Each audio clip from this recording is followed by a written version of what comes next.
So, I wanted to be able to get a few things off my chest before we get into the meat of the sports talk.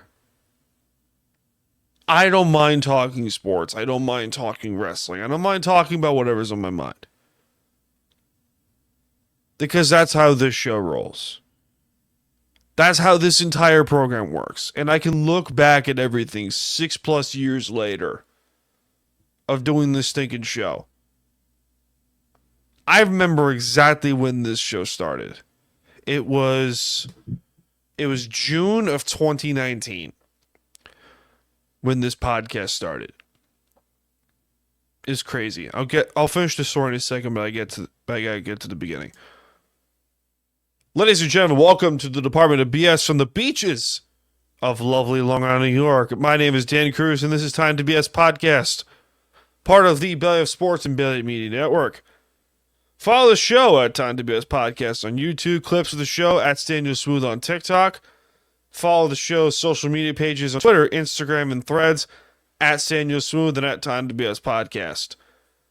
So, I look back at 6 years of doing this podcast. It's been 6 years. I can look back at everything and go, wow, that's crazy. I remember when this whole thing started.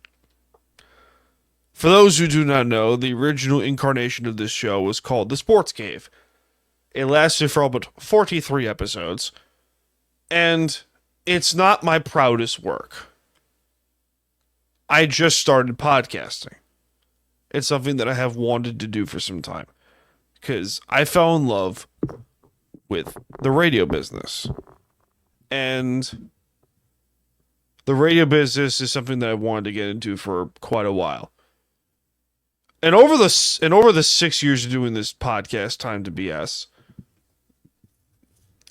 I met some great people. I've lost good people. I've gained friendships that I could legitimately call them and be like, hey, I want to talk to you about something. Or, hey, this is on my mind. BS Sessions has really helped that. Being able to tell stories and be able to, for people to tell their stories and for me to tell stories. It's a good time. And while in general, just having a great time. And that's the beauty of doing this podcast. That is the beauty of it. I can be able to just get whatever's on my mind off my chest and talk about it. So, it doesn't help the fact I think too hard. My therapist has reminded me numerous times, and she says that, why do you think so hard? It doesn't help the fact I'm an overthinker. It doesn't help. Naturally, I am an overthinker. Thanks, Mom, and thanks, Dad. But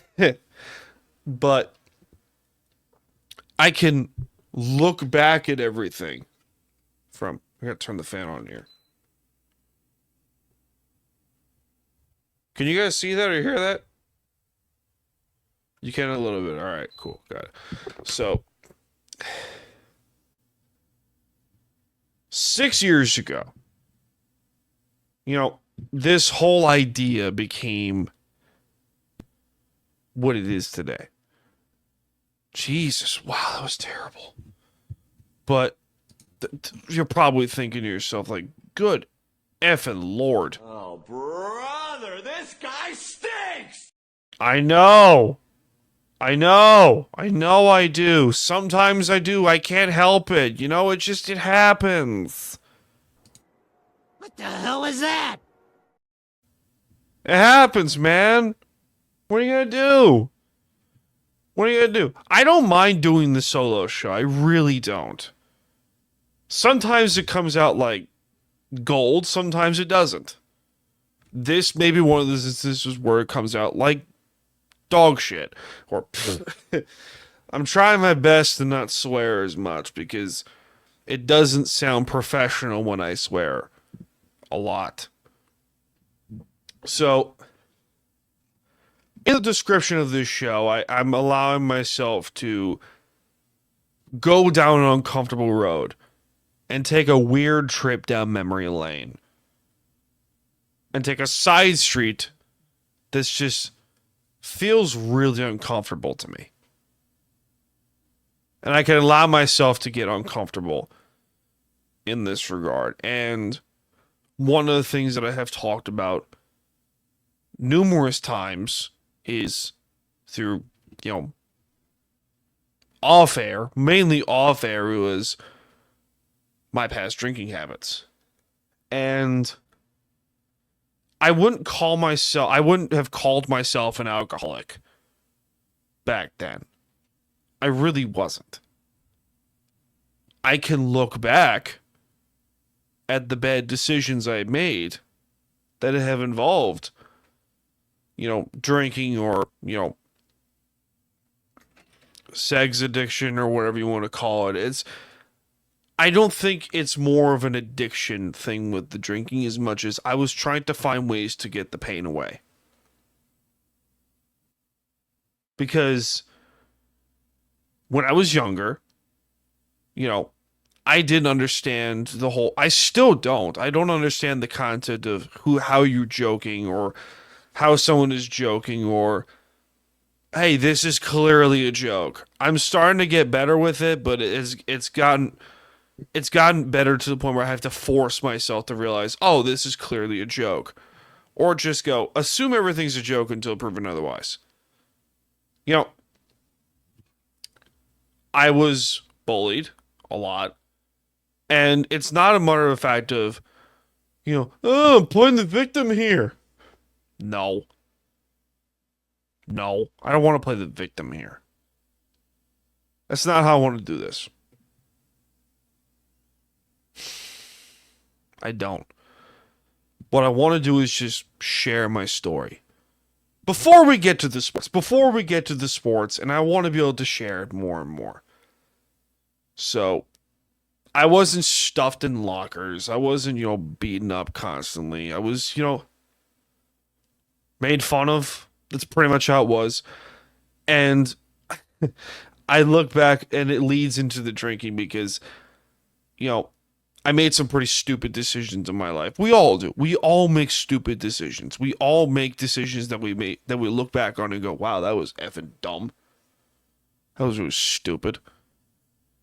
So, I made some really bad decisions with, friends, relationships, whatever. And, one day I will talk about it more and more because it allows me, this podcast in particular allows me to get a lot of stuff off my chest. But if ever you feel like there's, quote, no way out, or I feel stuck, remember, you're in a better place now because of those bad things. Which in retrospect sounds 10-piece McFrickin' stupid. But I can tell you from personal experience that it does get better down the road. It really does. Life sucks. I think we can all attest to that. Life does suck. But doesn't need to be hard. You know what I mean? It doesn't need to be hard. I know some people that have had the best time of their lives with people who have had, few dollars to their name. I knew someone that had, thousands in credit card debt. Or just thousands in debt. And they can look back at those decisions and go, you know what? Would I do it again? No. But I can look back at those decisions I made and say, hey, I'm in a better spot now because I know not to do this. It's never too late to improve or change your life. Think of it that way. It's never too late to change your life. That's a good piece of advice to learn from. So, we got some wrestling to get to. I want to get to some wrestling. I want to get to a little bit of football. And I want to be able to talk more some stuff. So, with that being said, let's go on to ring time.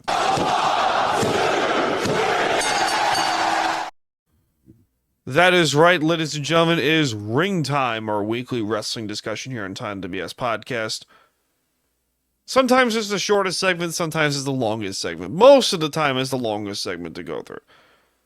We do have a world title match coming up in a few weeks over in Atlanta, Georgia for Saturday night's main event.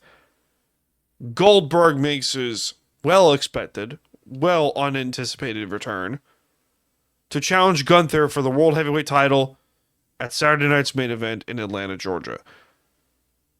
Oh boy, I know a few people that are downright annoyed and downright pissed off at this discovery. Like, how could you do that? Why would you do that? You know what I mean? There's a few instances where I can, pinpoint the exact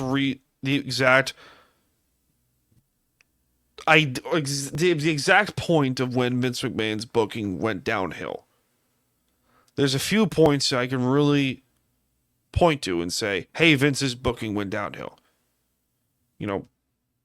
Booking Roman Reigns to be overpushed and the dog food thing with Baron Corbin, having Kurt Angle lose his retirement match to said Baron Corbin, by the way. Ronda Rousey winning the title, not winning the title at Mania 38. Jeez. I do not think that booking Goldberg to face Gunther at Saturday night's main event is a bad decision from, a money-making perspective. Because at the same point, it's a business. This is a wrestling business. This isn't like a wrestling playroom. Am I defending this? No. I'm not going to defend this. What I will say is, why did you have Jay drop the title now? Why? This was why. So Goldberg can stick his sausage fingers in the booking, and Gunther can defend the title against Goldberg at Saturday night's main event. This was such a weird and stupid idea. This was stupid. And it's going to continue to be stupid until this match is done and over with. Goldberg is 57 years old. He moves like a tree. His knees don't move. But yet you're going to insert him in a world title match. It kind of feels like a slap in the face to Jey Uso. I know Jack is pissed off at this whole thing. I do not blame him one bit. How can you blame him? You really can't. He's annoyed at Jey Uso's booking. I know Rikishi's pissed. God help us if, make that family pleased about anything. Especially Rikishi. God help us all. But overall, final thoughts on this. Stupid idea. But let's see where this goes. I'm not trusting the booking here because at the same point, I am not the kind of person to deliberately say, hey, this is a great booking decision. Because I've never booked a show. You've never booked a wrestling show. You listeners. Or viewers or whoever. You sit behind a keyboard and tell a guy that's getting paid millions and millions of dollars to run a wrestling promotion. I've said it once, I will say it again. If you think you can run a wrestling promotion better than Triple H, go run the show. That's it. That's it. Oh, Jesus. John Cena's heel run has been a very disappointing dud. It's been such a dud. And I don't think you can you know, blame all of it on booking because the opponents have been solid. R-Truth, Randy Orton. It's going to be CM Punk at Night of Champions. Cody Rhodes and Jey Uso in a tag match with Logan Paul and Cena. I think the opponents have been fine. I just think the heel run kind of feels forced. It feels like you're forcing too much. It feels like you, as, the wrestling promoter or the booker or whatever, is trying to force this down our throats. If this heel run happened 10 years ago, it would have been fantastic. And there's a reason behind it. But because it's the retirement tour, and it's because it's Cena's last year as a talent, they want to say, hey, let's give this heel turn a shot. There are some wrestlers or some professional wrestlers that do not deserve to be the bad guy. Cena may have been one of those guys, which sucks to say, but you can't turn Rey Mysterio heel. This may have been one of those instances where we couldn't have turned Cena heel. But it was very curious to see how this would have gone. And it has been a dud, which is a shame. It really has been. We have some... I feel so bad for Red Sox fans. I really do. Because,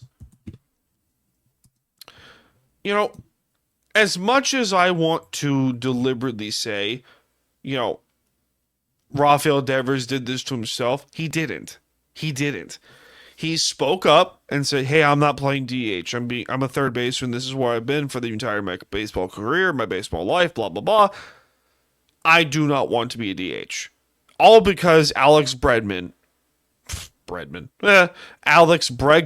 thank you, was signed to the Red Sox. Big ticket free agent to Boston. What happened? Rafael Devers gets traded to San Francisco for 2 starting pitchers, well, basically 2 pitchers as a whole, and 2 prospects. All of it is 10-year contract as well. This is such a bad trade on multiple levels. This happened. You did it again, Boston. You did it again. I'm not even a Red Sox fan. I'm a Mariners fan. I'm not even a Red Sox fan. And I'm pissed.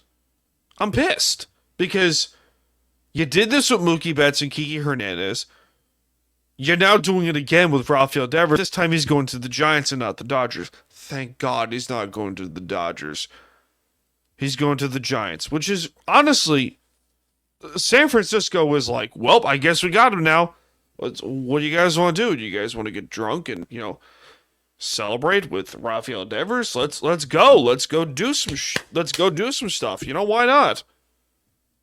Let's go win the division. Let's go win the pennant. Let's go do stuff.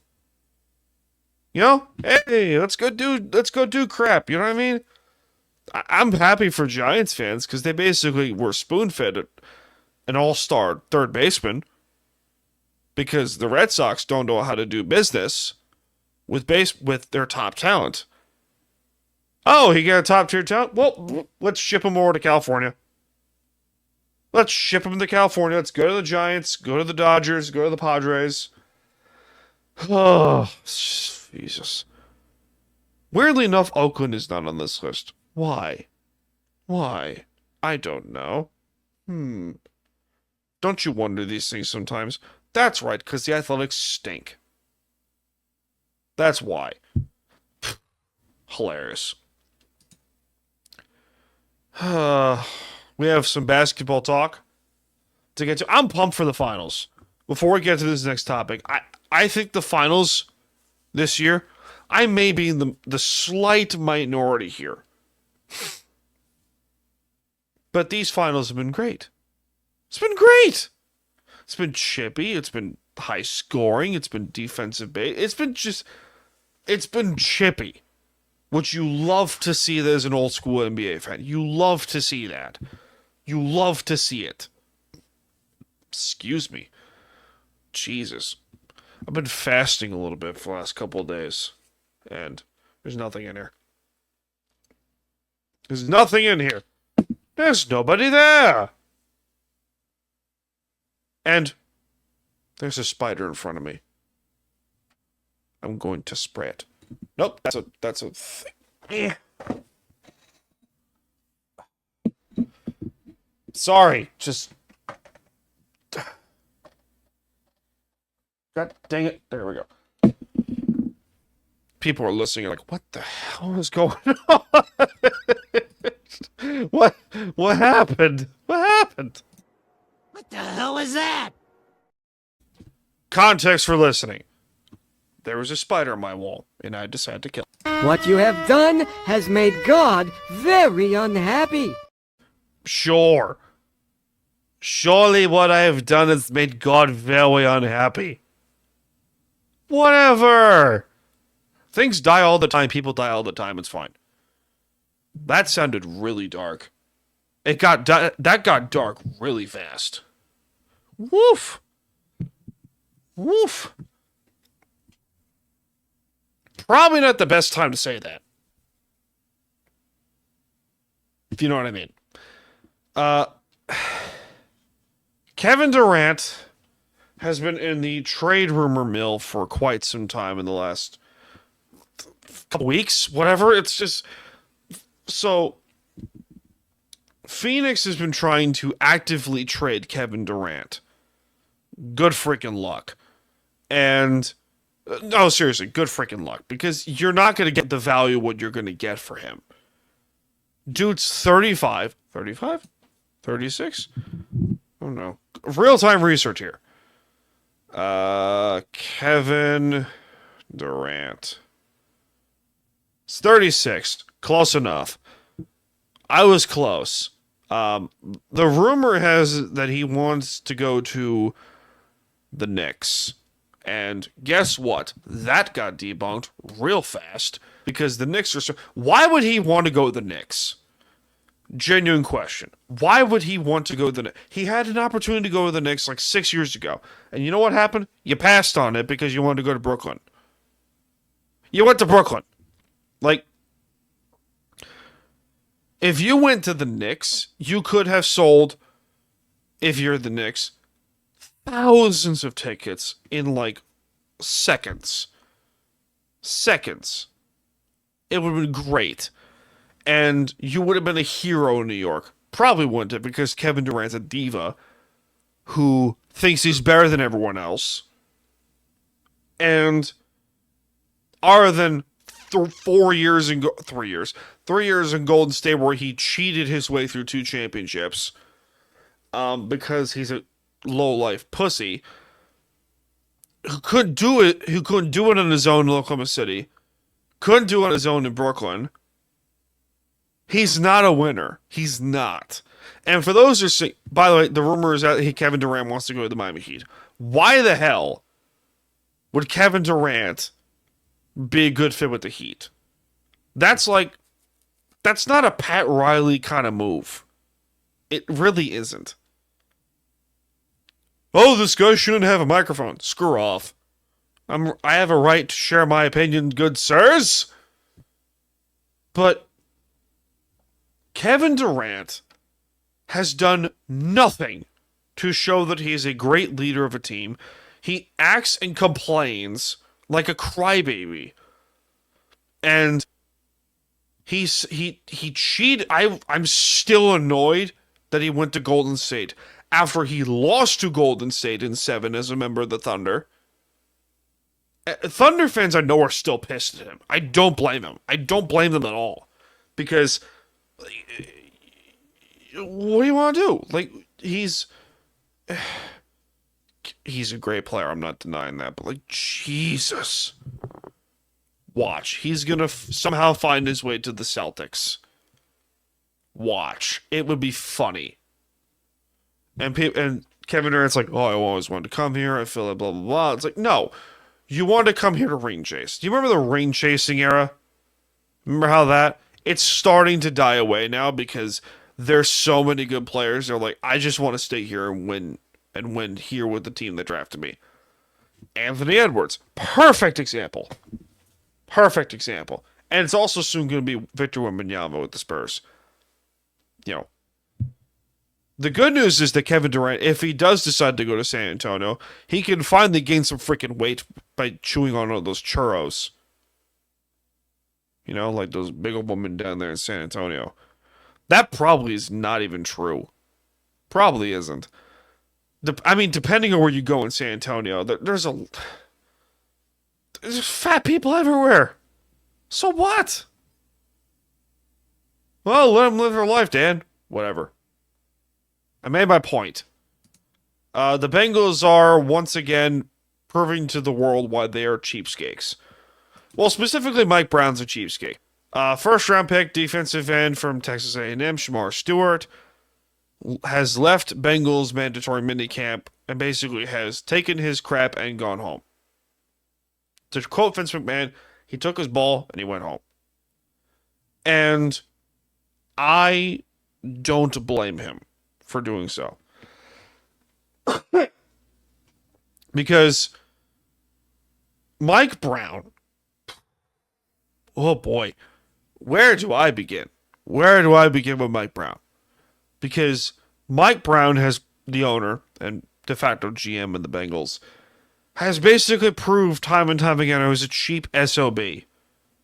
All Shamar Stewart wants is that he wants a clause in his contract where his years aren't voided because of injury.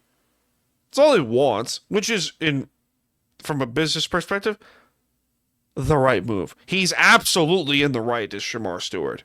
Shamar Stewart is absolutely in the right here. Absolutely. Not even close. And for those that are wondering, why this is taking so long, because Stewart's in the right. He's in the right. And for those who are saying, like, oh, just sign the contract already, he's not going to sign the contract when he's in the right. It's so stupid. It's so stupid. But whatever. I'm just thankful it's not my team. I am pumped as a Seahawks fan for this season. Oh, I can't wait. I can't wait. I cannot wait at all. I am thankful for, the last 6 years of doing this show. That some of the solo work was not my best work at all. I like to be able to just be me. I like to be able to be a passionate individual who gets to talk about the stuff that he wants to talk about. Sometimes it may piss people off, and that's fine. I'll work on it. That's no big. I'm a very reasonable individual. At least I think I am. I think I'm pretty reasonable in that regard. Get a green screen. I did. It's right behind me. It's $20. It's fantastic. I love this thing. And before I completely lose my cool and say,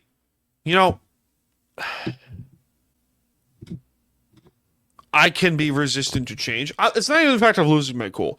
I have been resistant to change for some time. And I'm stubborn. I'm thick-headed. And I'm also a slow learner in that regard. But once I figure things out on, hey, this may actually benefit me, or the people I care about, let's roll. Let's roll with it. So, I guess that's my final thoughts. Ladies and gentlemen, thanks for tuning into this edition of Time to BS Podcast. I appreciate you so much for tuning in. Please follow, like, subscribe, and stuff. All right. This is it's not me anymore. That name has been retired. It has since been let go. All right. My name is Dan Cruz. I'm coming to you through the beaches of lovely Long Island, New York. I just started horribly there. My name is Dan Cruz. I am coming to you from the beaches of lovely Long Island, New York, and I will see you all in this life. And most certainly the next one. Cheers, everyone. Have a good night.